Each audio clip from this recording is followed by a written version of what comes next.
Hey guys! So, who was jamming from the other room?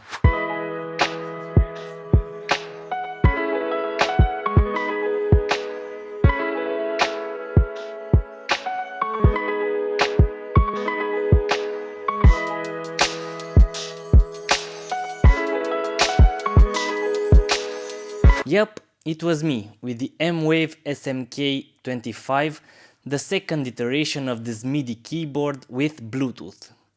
I was able to enjoy making some chords from the comfort of my own bed and away from my PC. Actually, you never know when the inspiration will hit you, so you must always be prepared.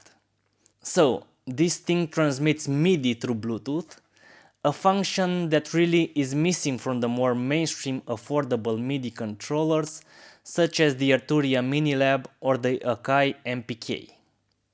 It comes in the box with a USB cable, some instructions if you are the manual reading type, and of course the keyboard itself.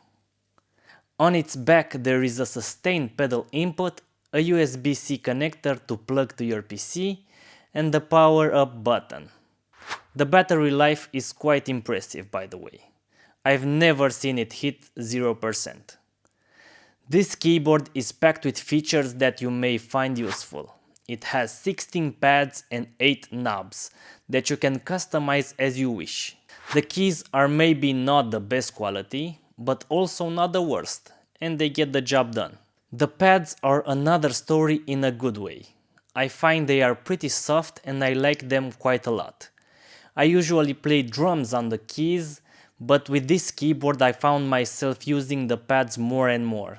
The size of the overall controller is quite small and it's a breeze to carry it around with you in your backpack. Of course, you get the transpose buttons and above them strips for bend or modulation, which I am really accustomed to, and they work pretty well. It has an arpeggiator built in and a scale chord mode. But of course, the biggest feature is the Bluetooth connection. With that in mind, I had some problems connecting it to my Windows 11 computer.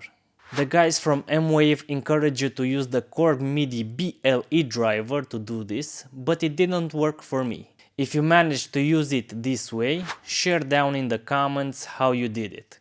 For me, I had to dig away on the internet and find another solution. First, you need to open your Bluetooth settings on Windows, press the BT button on the keyboard so that it blinks, then search for the controller on the PC and pair the two together.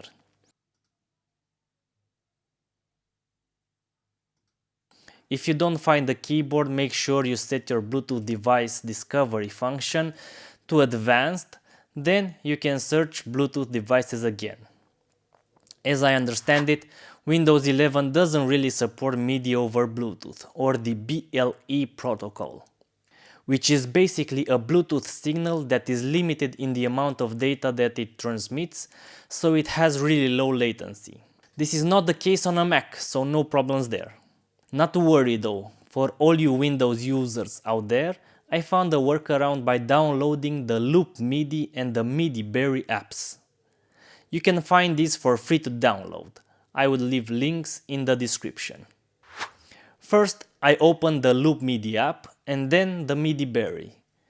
I set my input to the SMK25 and my output to the Loop MIDI app.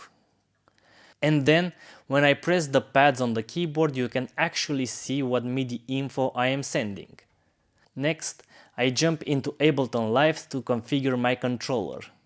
In Options Preferences, at the MIDI section, I select Loop MIDI port for input and output, and then, like magic, I can play the SMK2 over Bluetooth.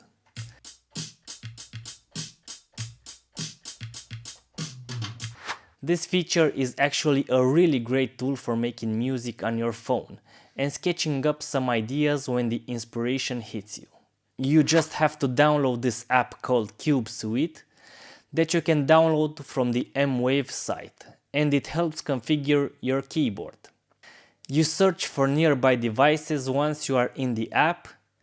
You can see the SMK25 and it just connects the keyboard to your phone. You can then start playing your favorite music apps like GarageBand that you can also get for free. The latency here is minimal and you can have a really good time sketching up ideas. Maybe somewhere in the sunlight, in the middle of nature, or on your commute. You can customize the keyboard as you want, either on your phone or on your PC, on the MIDI Suite app provided by the manufacturer. You can change the lighting color on the RGB pads, or maybe the velocity curves on the pads or the keys, or whatever else you need. When you connect it to your PC or Mac with the USB cable, you can actually control your DAW as well, getting the transport commands that you can't access while connected over Bluetooth. That means you can actually use play or stop or record from the keyboard. To set it up in Ableton Live, I have to go under Preferences, and under Control Surface, I had to select the Mackie Control option. For the inputs and outputs, I use SMK25 2 ports 2 and 3. Be careful, you do not have full control over Ableton Live. For example, if you want to launch a clip, you can't on the keyboard.